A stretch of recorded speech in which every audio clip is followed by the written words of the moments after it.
Hello and welcome to the Fulhamish YouTube channel. My name is Don Betts, and on today's video we're looking ahead to the game against Tottenham Hotspur at Craven Cottage on Thursday evening. Joining me is Richard Cracknell from the Last Word on Spurs podcast. How you doing, Richard? Yeah, very well, Dom. Hello to you. Hello to everybody over there in West London and all points north, east, south and west of West London. All good. So Tottenham Hotspur this season, what's gone on? I mean, there was points of the season where people were touting you guys as potential title contenders, especially as it being sort of a second season for Mourinho. And it sort of spiraled out of control. Your only wins in the league recently come against the likes of Sheffield United, West Brom and Burnley. What's happened? Well, yeah. Don't ask a Spurs fan what's happened. We don't know. It's just been such a Jekyll and Hyde season. It really has. We went off like a freight train and then just completely derailed. And then we seem to be back on it.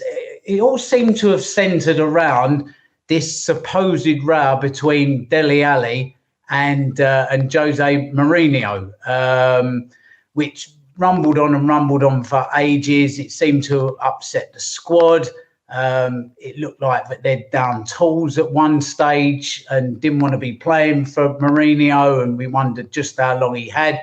But it looks like peace might be finally breaking out, and in the last couple of games, we have actually seemed to have picked ourselves up, dusted ourselves down, and got back on it again. We just seem to be playing with a smile on our face once again. But I mean, who would have thought that Jose Mourinho would come into a football club and cause division and problems? Who knew, eh?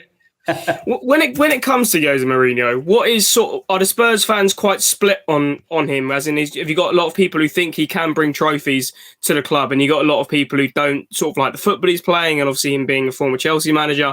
Would you say the Spurs fan base is quite split when it comes to their opinion on Jose Mourinho? Definitely, yes, and there seems more in the anti-Jose camp than there is in now. It's difficult to gauge sometimes because there's still a huge amount of people that just aren't vocal about it. I think it's like a lot of things. You get that percentage of people that are on social media and have something to say, but I would still say that most people are not. They don't put their every waking thought on social media. Some of them are quite sensible. They're not idiots like me that just put everything out there, every thought on football. So it's hard to gauge that market, if you like. But those of the fan base that do take to Facebook, Twitter, and everywhere else, there seems to be more against than pro. I don't know. Maybe those pro just keep themselves a little bit quiet because of your timeline just getting filled with people that really don't like him. But it seems to be those that really don't like him. So, and a lot of them have been from the get-go. I think most of that comes from Pochettino being in charge and a manager who really 99% of the fan base loved. He got us. He felt like somebody that had just come down off the stands and was managing us. There was a love and a passion, and he went, and it just felt it felt like a death in the family when he went. To be honest, it was such a loss, and I don't think that's helped Jose either, because he really is the 180-degree opposite of what Pochettino was. So there's just from the get-go, there's been people who have been, no, I don't want Jose. He's not a Tottenham manager. He doesn't get our DNA. He doesn't get the Tottenham thing. And I'm just not having him. That seemed to be the vibe of it. It's weird because it's like, well, Jose's a winner. He's just won so much in the game. And it was almost as if people were saying, well, he's not Tottenham. Well, he isn't, because he is a winner. And let's face facts: we haven't won a pot in ages, and so I don't know. I think putting a trophy in the cabinet would definitely help and would definitely change perceptions, I think. Yeah, and if we look at the reverse fixture of this game, obviously finished 1-1. It seemed that was sort of the typical story of your season around that stage where you take the lead in a game and then completely let the other team back into the game, and it finishing a draw. I remember it being quite similar to the game you played against Wolverhampton Wanderers, where you took the lead in that. I think Tanguy and Dele scored in that one, and then they came back and equalised. And I think it was a fairly even game, and we had chances in that second half to actually probably nick the 3 points. Obviously, you had a great start to the game, but in that second half, we really put the pressure on. What did you make of Fulham on that day? Because that's when we were sort of just getting into this stride we've got into. That's when the performances were starting to turn out, and we were starting to get some results, obviously predominantly draws, but we were starting to turn out performances that shown we're not just a bottom three ridden to bottom of the table. We can actually compete in this division. What was your opinion of Fulham after that game? Do you know what? I thought Fulham were excellent, and it's still a mystery to me that they are where you are at the moment. I just they were played some lovely football that day. They were all playing for Scotty Parker. I like the way Scotty Parker gets Fulham playing. So I think that you will catch somebody. There's Newcastle in 3-4 at the moment. I think one of those just above you will drop. I honestly do. I think Fulham will get out of it. And it just didn't. The performance didn't match where you are in the league. Not at all. It just I don't know. Just really, really knocked the ball about. Played some lovely football. Goalkeeper that day had a bit of a stormer as well, which goalkeepers generally do when they play Spurs. But no, I mean. Dyer and Sanchez that day had a torrid time, an absolutely torrid time. We was getting making some markets down the wings. Scott Parker saw that, cut off the supply down the wings. Reggie got negated in midfield. Højbjerg and Dembele are normally a pair of bullies, to be honest, and will win midfield battles. Again, now went toe-to-toe with us and started to win that battle as well. And like you say, we was lucky to come away with a point in the end. We could have quite easily lost that game. So I was actually really, really impressed with Fulham that day, and I thought just played some lovely football. And I mean, that alone deserves to stay in the Premier League, to be honest, because there's some teams above you.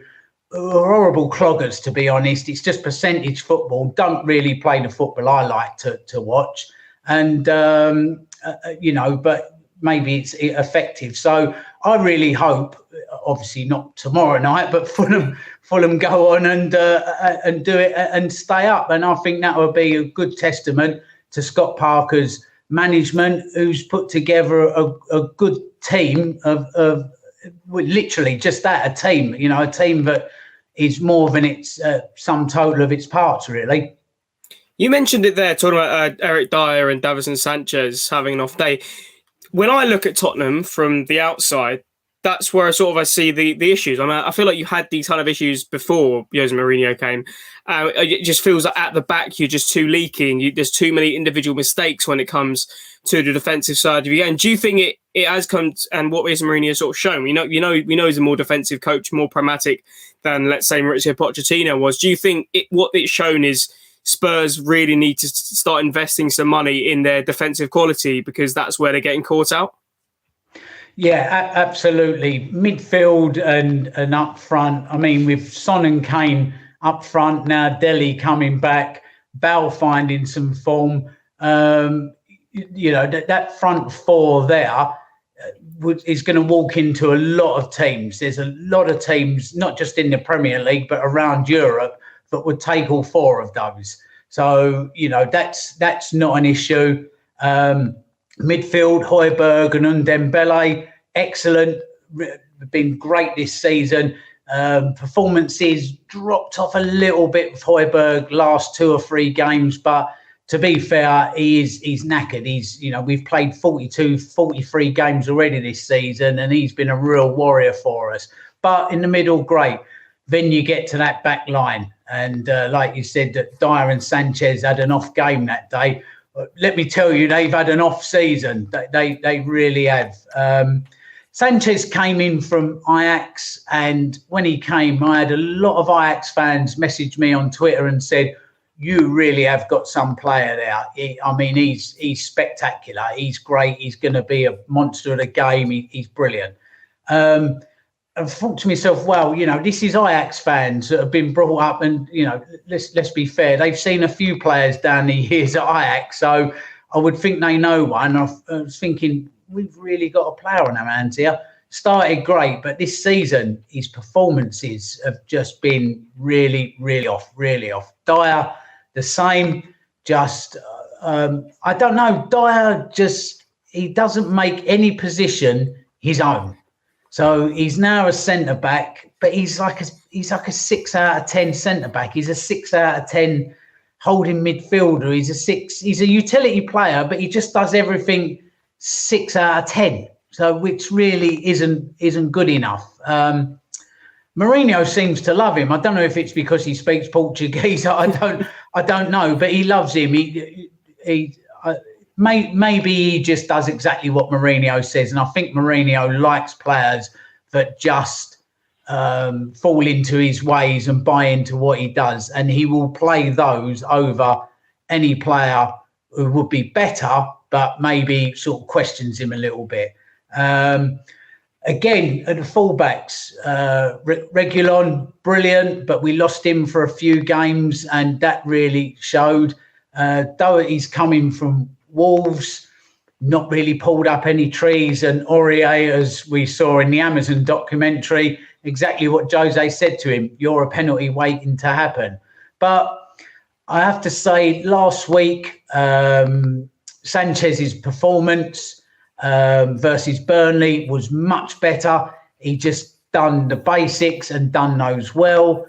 Aurier's been better as well. So there's been some slight improvement. I've been disappointed not to see Joe Rodon come in more regular. The times that he has come in, he's been very vocal. He's only young, but he looks like he's a leader. So I would have really have liked to have seen him come in alongside Toby Alderweireld to sort of show him the ropes. Toby's been brilliant for us, but now he's of an age where, it's beginning to tell. So, at the back, that's where the problems are. But Pochettino did warn of this. He said that there needs to be a difficult rebuild at Spurs. The board never really got hold of that defence rebuild. I think Mourinho wanted Skriniar in the last window and couldn't get him. And I think this is the fallout from that difficult rebuild where we haven't really replaced Alderweireld, who's coming to an end. So the defence replacements hasn't happened. But I'd give Rodon a chance, to be honest. I'd bring him in and start to develop him. And you spoke about your attacking options. Obviously, everyone knows, Harry Kane, one of the best strikers in the world, up there with the likes of Robert Lewandowski. You've got Heung-min Son, who, he'd walk into any team really. And then but more interesting in obviously the likes of Dele Alli and Gareth Bale. What do you think? I know Bale sort of has taken his time to get up to fitness, and he's shown in the last couple of games that he looks like he's getting there. Obviously, it is only against Wolfsberger, who are mid-table in the Austrian Bundesliga, and against Burnley, who are lower in the table. But what do you think has been the issues with? But Dele Alli probably over the last more so the 18 months than just this season. But why do you think it's taken so long for Dele Alli and Bale this season to really show the ability that everyone knows they have? Well, I think with Dele, he got subbed in a game against I think it was Stoke, if I remember rightly. He got subbed in a game for giving a ball away, trying a flick, and I don't know. I think there's a clash of personalities between Dele and Mourinho, and it's just rumbled and rumbled and rumbled until it got settled. So with Dele, Mourinho said there's been a few knocks and a few fitness issues, which he's now over, and pieces broke out. So I think it's just been with Dele, this issue of his attitude and what Mourinho wants him to do. But I think Mourinho's just got to accept that Dele is that type of player. He always has been, and I think he always will be. And I think you do need a few chance takers in a team. That funny little backheel flick he done in the game against Spurs versus West Ham, where the ball was going out of play and he fell over and flicked it through to Son. That's what Dele can bring you. Bale was just a fitness issue. Simple as that. He's sat on the bench at Real Madrid, played a bit of golf. I think the politics of the club, Real Madrid's just a basket case club, really, to be honest. It's a weird place. If they don't like you, you can do exactly what Bale's done and win your cups. But if they don't take to you, that's it. And again, I think he got caught up in a lot of politics there between the board and the manager, and didn't play. So I think he's just been building his fitness. Now he's hit it. It might just be that this sort of 13 games out from the end of the season, with a Bale coming back in, he might just have peaked at the right time, because we saw against Burnley last Sunday, he put the afterburners on when he knocked a ball past their left back, and wow, I mean, he really went. I mean, this is a lad that was running sub 11 seconds at school. He's an athlete, so he just needed to refine that, and I think he is. I think he is refining that. And if you've got players like Bale and Dele in your side, they are match winners. It's as simple as that. That sometimes they can be match losers if they take a bit of a chance, it doesn't come off and you get countered. But more often than not, they will win you games. So so I think it was just an issue. I think there was some, as I said, there was fitness issues with Bale, and I think there was discipline and personality issues with Dele. Hopefully, from our point of view, both of those issues are now sorted, and we can run into the end of the season and just pick up some more points from now. Yeah, if we go for one more question, just before we get into the game and talk about the game on Thursday evening, this season, what are the aims from Tottenham fans sort of now? Is it they still think you can finish in the European places, even the top four? Or is actually, something like the Europa League something that Spurs fans are seeing as actually their best chance of getting into the Champions League next season? Yeah, for Champions League qualification, I think top four may be beyond us now. I think that's going to need a few teams blowing up, as well as us nearly picking up maximum points from here on in. I don't think either of those things are going to happen. So I don't know. It's been a mad old season, hasn't it? So I mean, you can't really rule anything out at the moment. So I think the team has to aim to try and win every point that they can, as every team does. Try and pick up those. I think we've got 39 points left to play for. If you do, we may well scrape it if a couple do blow up above us, but unlikely. So I think our best chance of making Champions League again this season is the Europa, to go on and to win that. That's not going to be easy though, because this season's Europa is very similar to when Spurs last won it in '84, when it was the UEFA Cup. And we ended up beating a lot of teams that season who were that season's top of the league. They were like the champions of that season. So when you look at it, the form in the Europa actually looks more difficult than the Champions League in some respects, because a lot of those teams are still absolutely tearing it up domestically. So that's difficult. We've got the League Cup coming, League Cup final, but that's against Man City. So, but look, it's a 90-minute game, isn't it? Sometimes these mad things happen. Nobody thought Wimbledon would ever beat Liverpool in the FA Cup final back in '89, I think that was. It happened. Wigan beat Man City in the final. Birmingham beat Arsenal in the League Cup final. So these things can happen. So I think as long as Jose can put one of those two pots on the table, then we have to really say, well, look, we haven't won a trophy since 2008. So it is a successful season. Fans want to see trophies. It's all very well finishing top four, getting into the Champions League, but there's no trophy for it. You get a nice run in the Champions League and you get all the fancy frills that go with it, but it isn't a trophy. You can't tell your grandkids about the time you finished in the top four and, the board got a check for 60 million quid. What a wonderful achievement. Clubs are all, for fans, should be all about winning trophies. So if he puts one on the table, that to me is a successful season. So if we look ahead to the game on Thursday evening, obviously we briefly spoke about the reverse fixture. Do you think it will be the same areas where Fulham will be looking to exploit Spurs? Like where would you pinpoint as the areas where you'd be most worried at Fulham taking advantage of in this Spurs side? We seem to have had a real weak spot this season down the left, and if there's a free kick given away on the edge of the box and something swung in, I think we've conceded maybe 5-6 goals that way. Silly penalties we've given away as well. So down the flanks, at the back, it is basically just at the back where our weaknesses are. So, I mean, if Fulham can get some on the wings, start throwing a few balls into the box, then Spurs could struggle. But as I said, Davinson Sanchez, he coped marvellously on Sunday. Maybe it's a turnaround.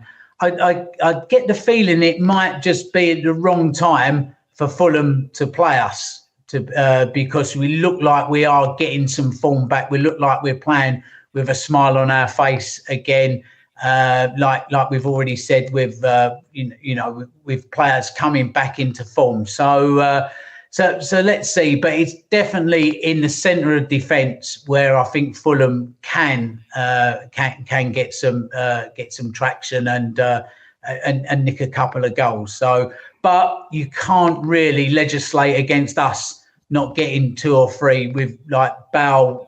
Once he gets on the edge of the box, if he gets that 2-3 yards, then that's it. It's good night. It's all over. So, but I think it'll be a good game. I think it will be a really, really good game. Burnley last Sunday was a good barometer for us, because if you're not at it, then you can get beat. But if you are, you can turn Burnley over quite easily. I think Fulham are another step up again from Burnley in quality and the way they play. So it's another good barometer for where Spurs are. It won't be an easy game at all. Will not be easy. So, and I just hope the players don't go into the game thinking that. I'm sure they won't. I'm sure Jose won't allow them. But I'm expecting a really good game Thursday night. Yeah, it should be very interesting because we saw how good the game was in the reverse fixture, as we've spoken about at the Tottenham Hotspur Stadium. It was pretty that first 10-15 minutes of the first half was pretty end-to-end stuff, and then once you sort of gave us the time back into the game, we were causing, especially down the flanks, as you've mentioned, sort of counter sort of problems for the Spurs team. But if you're looking at what sort of lineup Jose Mourinho is going to put out against Fulham on Thursday night, what sort of team are you expecting if you're looking at a 1-11? There's another $1 million question, and that might have been part of our problems as well. You never know. You never know what you're going to get every week. It's just been no settled 11, really, especially across the back. So I think Jose hinted today that Bale will be starting tomorrow night. So I think it will be Son and Kane who really do pick themselves. Bale in there, Højbjerg and then Dele in the middle. I think he might well just for once stick with a team that started against Burnley last Sunday. So that will be a centre pairing of Sanchez and Toby. I can't see Dyer getting back into the team. But, as we've discussed on Last Word on Spurs before, we've spoke about the next game's lineup and what we think. And then all of a sudden, team news comes out. And on our WhatsApp group, we're all like, what is he? Why? Why is he picked? Why has he dropped him? Why has he picked him every game? So the honest answer is I just cannot give you, I can give you maybe 5 or 6 of the players that will start tomorrow night. The other 3 or 4, no. Just like, you might as well ask me Saturday's lottery numbers, to be honest. It's a mystery sometimes. Yeah, and I'm going to push you for a score prediction for the game. What are you going to go with? My head says it will be 2-2, but in my heart, I'm hoping for a 2-3 thriller with a Spurs win. But listen, I know Fulham fans must get absolutely sick of people go, oh, I like Fulham, they're a nice club, and oh yeah, they're a great club. Oh, they're not like a Chelsea but genuinely, I like Fulham. They are a good club. They play good football. So, I mean, if Spurs get the win tomorrow night, that's what I'm hoping for. I'm a Spurs fan. After that, I genuinely want to see Fulham go on a run and stay up. I think the football they play deserves it. So I'm in my head 2-2, in my heart 2-3. Yeah, I think a draw is what most Fulham fans probably be predicting, because we seem to be the draw specialists this season. we don't seem to lose too many games. The games we've lost have only mainly been, obviously, apart from the beginning section of the season, to the teams like Chelsea, United, Manchester City. We even got a point against Liverpool and got a point against yourself. So I think a draw, as I said, is probably the most likely result going to be into this game. But Richard, thanks for coming on the Fulhamish YouTube channel. Do you want to let everyone know where they can find you on social media? Yeah, I'm across social media at Mr. Cracknell, Mr. Cracknell, Cracknell. I think I'm on MySpace, MSN Messenger, all the modern stuff. I'm on Facebook and Insta and Twitter and Clubhouse as well. I've discovered the joys of Clubhouse, so on there as well as at Mr. Cracknell, and so that's me across the social medias. Come and look me up. Yeah, everyone, make sure to follow Richard. He's great. He's great laugh on Twitter. And make sure to follow the Last One on Spurs boys. They'll be giving you all the Spurs reaction to Thursday night's game. Well, this has been the Fulhamish YouTube channel. This has been our preview ahead of Thursday evening's clash between Fulham and Tottenham Hotspur at Craven Cottage. You Whites.